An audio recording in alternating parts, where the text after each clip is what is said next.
में देखते अपने इलाके से बाहर नहीं देखते। मैं इलाके को भूला नहीं, लेकिन कोई इलाका नहीं है जम्मू में, कश्मीर में, लद्दाख में जहां वो नहीं पहुंचे। जहां जहां मैं पहुंचा मुझे वहां लोगों ने कहा है बोला हमारे किसान बोर्ड के वाइस चेयरमैन भी यहाँ है, उन्होंने ये किया वो किया, प्रोग्राम रखे। हमें कहा उन्होंने कि उमर साहब ने मुझे कहा है कि इशफाक हम आपको मिनिस्ट्री में नहीं दे पा रहे तो कहीं और एडजस्ट करेंगे। तो मैं वो कहने लगे, मैंने कहा उमर साहब को जहां भी लोग हैं मुझे अपने नीचे रखना, मैं किसी और के नीचे नहीं रहूंगा। ये सारा कुछ बताया, एक एक बात हमें बताते थे वो कि क्या बात चल रही है, क्या हो रहा है। वो कहते मुझे मिनिस्ट्री नहीं चाहिए, मुझे सिर्फ उमर साहब का प्यार चाहिए, वहाँ उनका आशीर्वाद चाहिए, मुझे अपनी कंस्टिट्यूंसी की डेवलपमेंट चाहिए। वो कंस्टिट्यूंसी डेवलपमेंट हो जाए तो मुझे क्या करनी है मिनिस्ट्री? हर चीज आपने भी दी, आपने भी कोई पैसा नहीं छोड़ी, जहाँ जो चीज मांगी मतलब आपने हर अपना पूरा अपना जो है वो खोल के रखा, उसको देखा। यहाँ पे भी हमें आज ब्लॉक की वो इलेक्शन हो गया तो मैं कहता हूँ कि यार ये नाम जो पड़े हैं ये इशफाक सिंह की बदौलत पड़े इन जगहों के। अगर ये जगह ब्लॉक नहीं बनते तो नाम किसने डाल दो? तो आपने ब्लॉक भी बनाया, यहाँ यहाँ हमने मांगा, यहाँ पे जो चीज मांगी तहसीलें मांगी वो दी आप। एक एक जो है वो स्टोन अपना लगा के गए हैं, वो फॉरएवर दुनिया ये हम चले जाएंगे लेकिन वो उनका याद जो है रहेगी। बहुत काम किया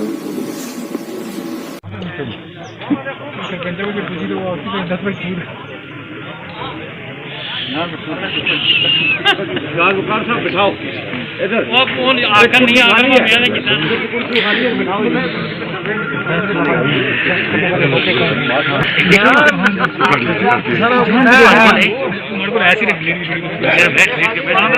त्रिलोचन सिंह वजीर साहब, बुजुर्गों, साथियों ते दोस्तों, आज बिना रशपाल सिंह जी के पूरा रजौरी, पूरा जम्मू जो है वो मुकम्मल नहीं है। बेशक जम्मू कश्मीर नेशनल कॉन्फ्रेंस की क़यादत जनाब उमर अब्दुल्ला साहब, जनाब फारूक अब्दुल्ला साहब के वो हरदिल अजीज थे और हाथों से ही चले गए।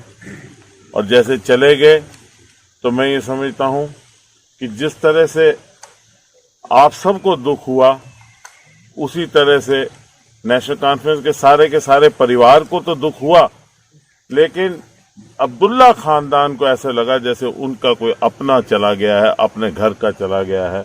आज सुबह भी जब निकल रहे थे तो डॉक्टर साहब ने कहा मैं जा नहीं सकता, उमर साहब जा रहे हैं हमारी तरफ से सबको ताज़ियत करने के लिए। इस खानदान का इनके खानदान के साथ एक खासा रिश्ता था। ठाकर ज्ञान सिंह जी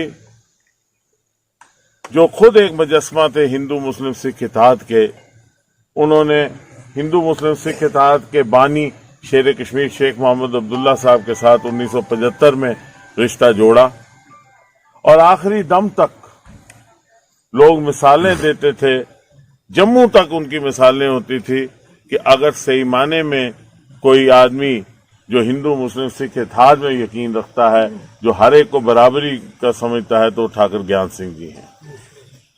उसी रास्ते पे मतलब यहाँ जब इतना कुछ हुआ, नरसिंहार भी हुआ, उस वक्त भी ठाकर ज्ञान सिंह जी जो हैं वो खड़े रहे शेख साहब के दिखाए हुए रास्ते पे। उसके बाद जब रशपाल सिंह जी ने नेशनल कॉन्फ्रेंस का दामन थामा और डॉक्टर फारूक अब्दुल्ला साहब के साथ चले, उनके शाना बशाना चले और फिर उमर अब्दुल्ला साहब के साथ जुड़ गए और सारे इलाके की नुमाइंदगी करते थे।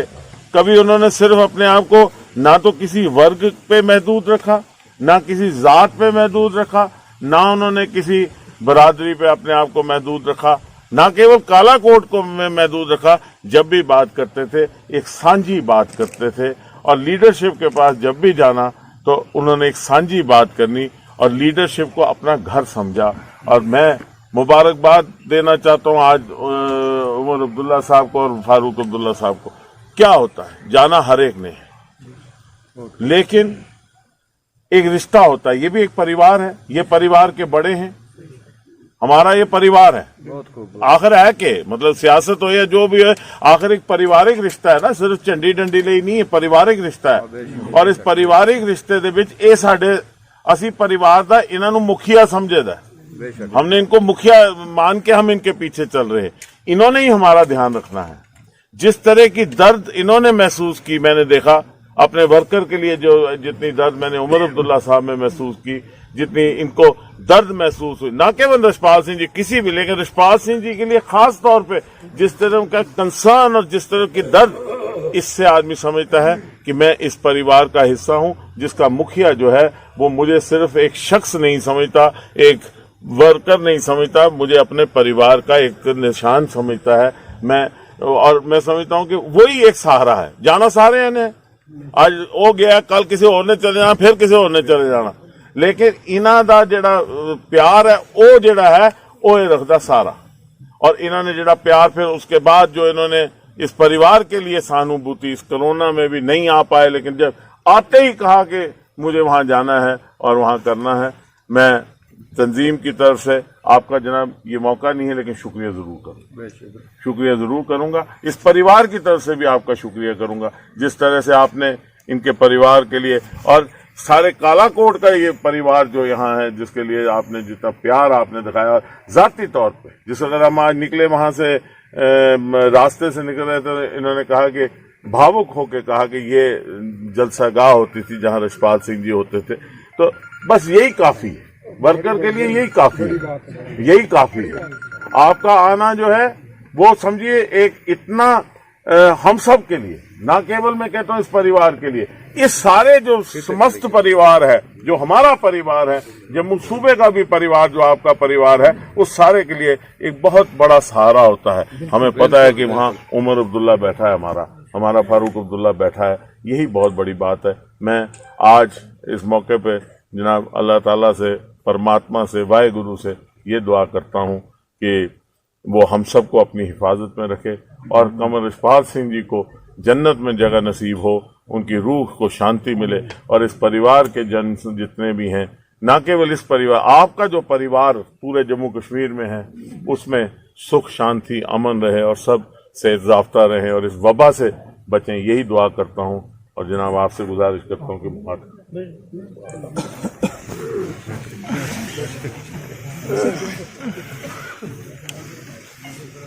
मेरे साथ जम्मू से आए हुए मेरे सीनियर साथी राणा साहब और वजीर साहब, हमारे जिला के सदर उपल साहब, यहाँ पे तमाम हमारे नेशनल कॉन्फ्रेंस के जोमा हजरात, बिलखसूस मेरे नौजवान साथी और छोटा भाई यशु, मैं बयान नहीं कर सकता हूं कितना अजीब लगता है यहाँ पे राजौरी जिले में कालाकोट आके और ठाकुर रशपाल सिंह हमारे साथ ना हो।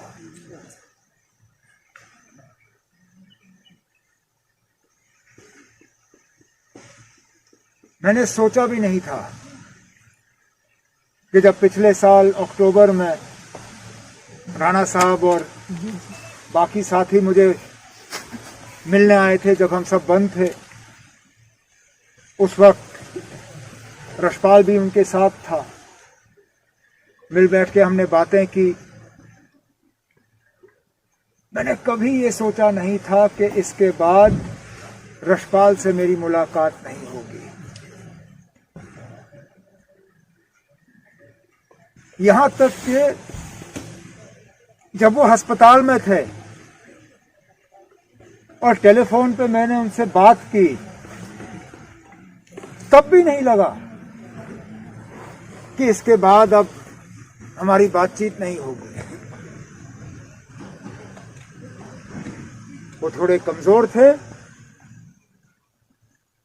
लेकिन उनकी आवाज से मुझे लगा कि वो बीमारी से लड़ रहे थे। और मैंने उनसे कहा कि बस आप ठीक हो जाओ, इस कोरोना की मुसीबत से हम निकल जाते हैं और दौरों का सिलसिला मैं आपके जिले से शुरू करना चाहता हूं। राजौरी जिले का दौरा बिना कालाकोट में प्रोग्राम किए तो मुमकिन ही नहीं है। और हम उस पर बात कर रहे थे,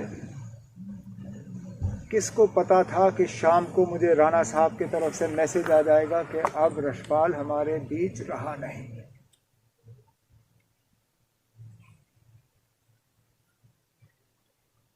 हम अक्सर बेशतर जब हमारा कोई साथी हमारे बीच रहता नहीं है तो हम कहते हैं ना, ऐसा साथी हमें नहीं मिलेगा। आम तौर पे ही हम बात कहते हैं क्योंकि हमने किसी का दिल रखना होता है,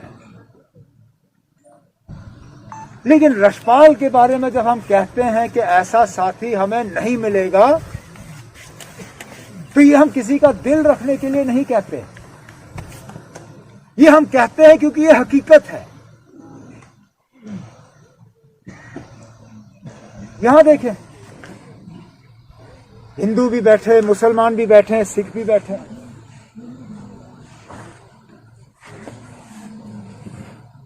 जब उनकी आत्मा की शांति के लिए यहां प्रार्थना हुआ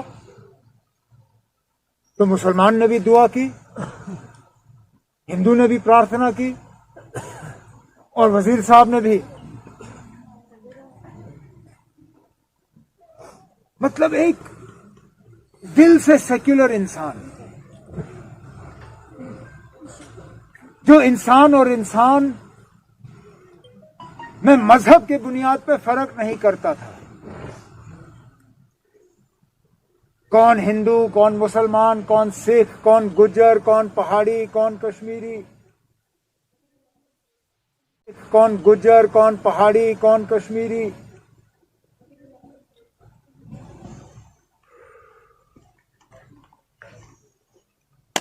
अगर कोई मुसीबत में होता था तो रशपाल उनके मुश्किलात को कम करने के लिए निकल जाता था बिना मजहब और मिलत के।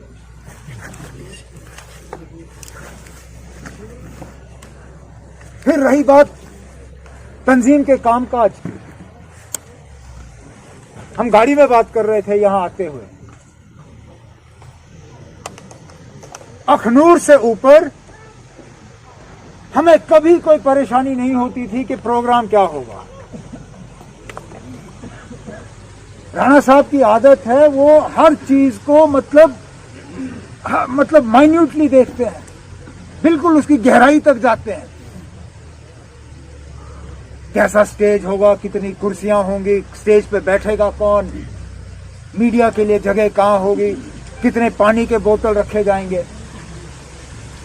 लेकिन राजौरी जिला एक ऐसा जिला था जहां पे हम बिना हिचकिचाहट फोन उठा के रशपाल को कहते थे ना फलाने दिन को प्रोग्राम है, बस इतना ही कहना पड़ता था।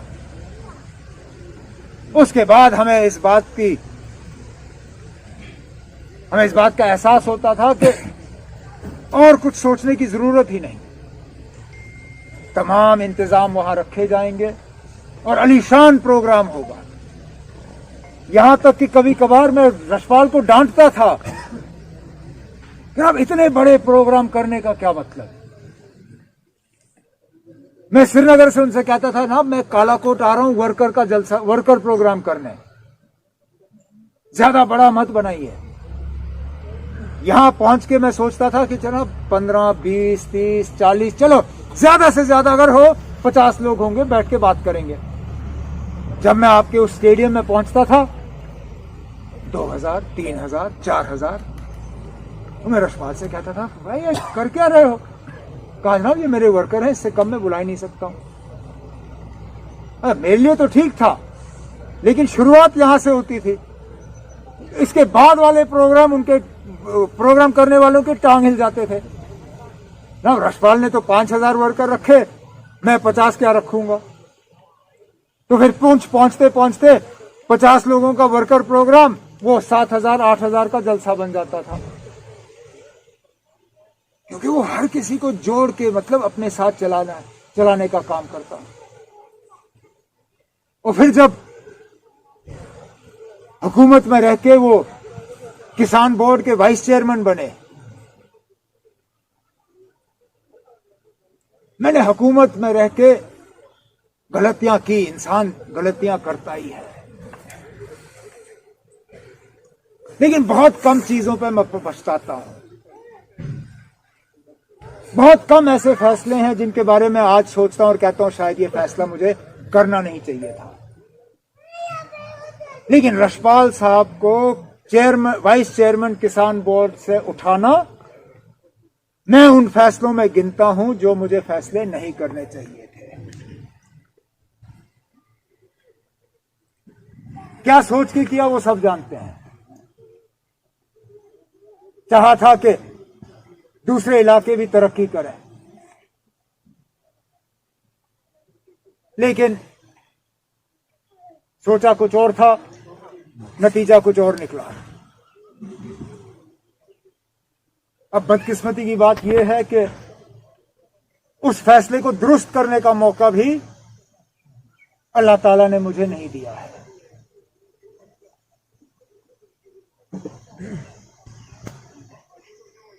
लेकिन इसमें अब सबसे ज्यादा अगर किसी के लिए मुश्किल है वो यशु के लिए है,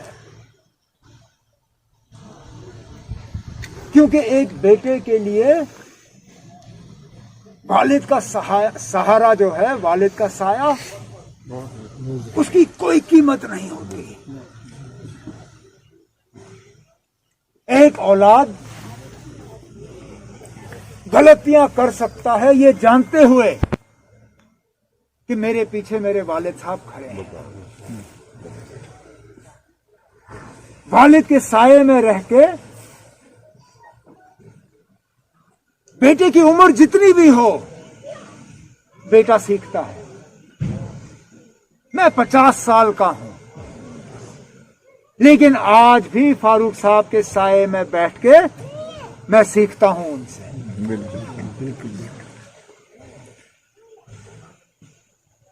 यशु के ऊपर से वो साया ऊपर वाले ने उठा दिया,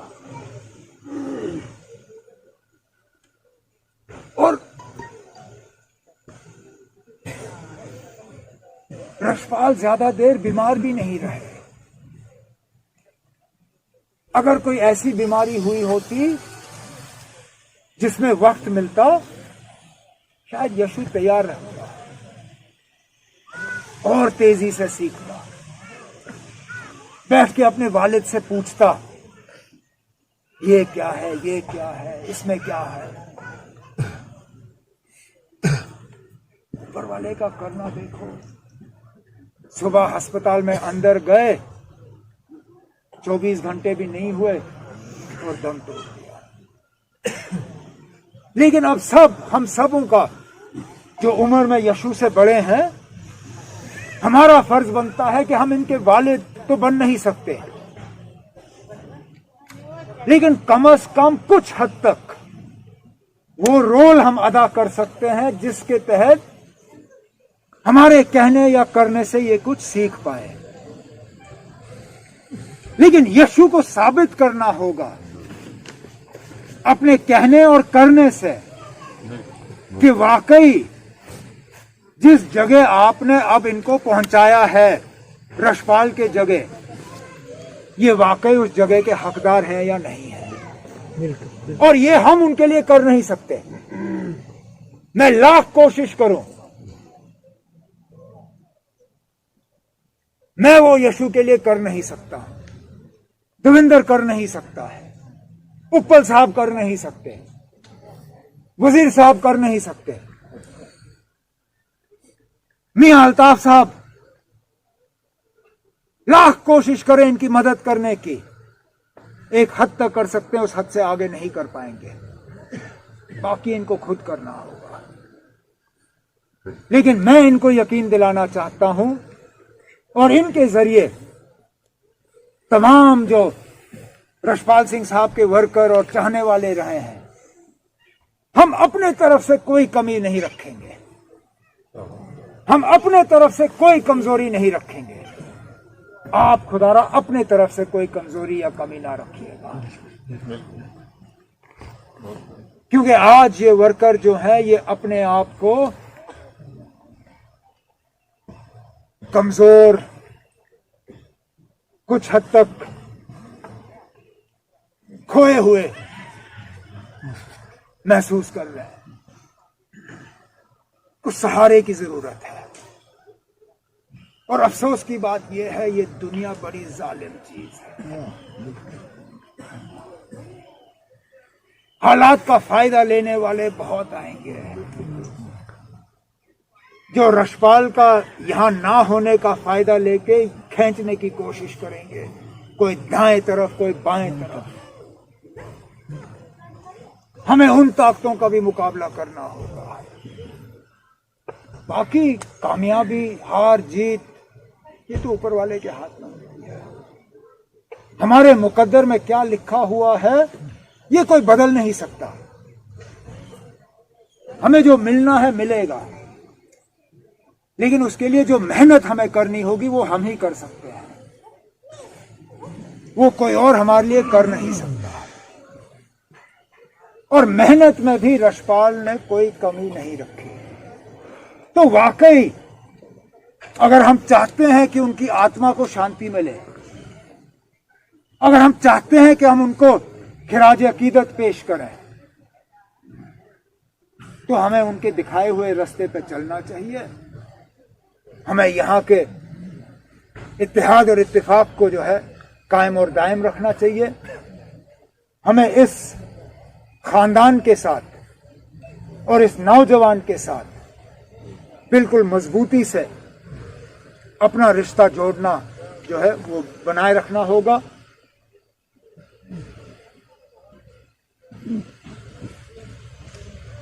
जो इस दुनिया से गया है उसको वापस लाया नहीं जा सकता है, लेकिन उसकी यादगार जो है, उसकी याद को जरूर जिंदा रखा जा सकता है।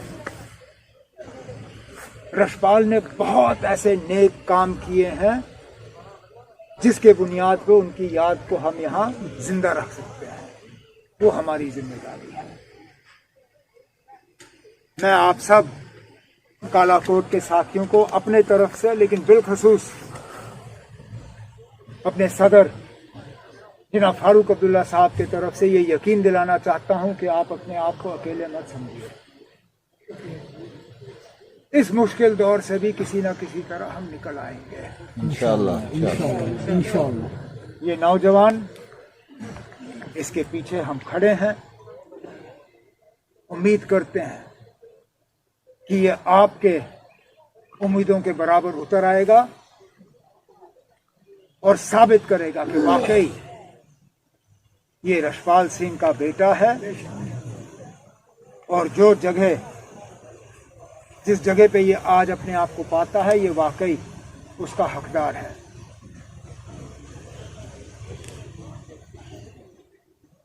ये प्रार्थना दुआ करते हुए कि रशपाल सिंह साहब को, उसकी आत्मा को शांति मिले। आप सब यहाँ आए इस ताज़ियती प्रोग्राम में उनको याद करने के लिए। मैं अपने तरफ से, अपने साथियों की तरफ से आप सबों का बहुत बहुत शुक्रगुजार हूँ।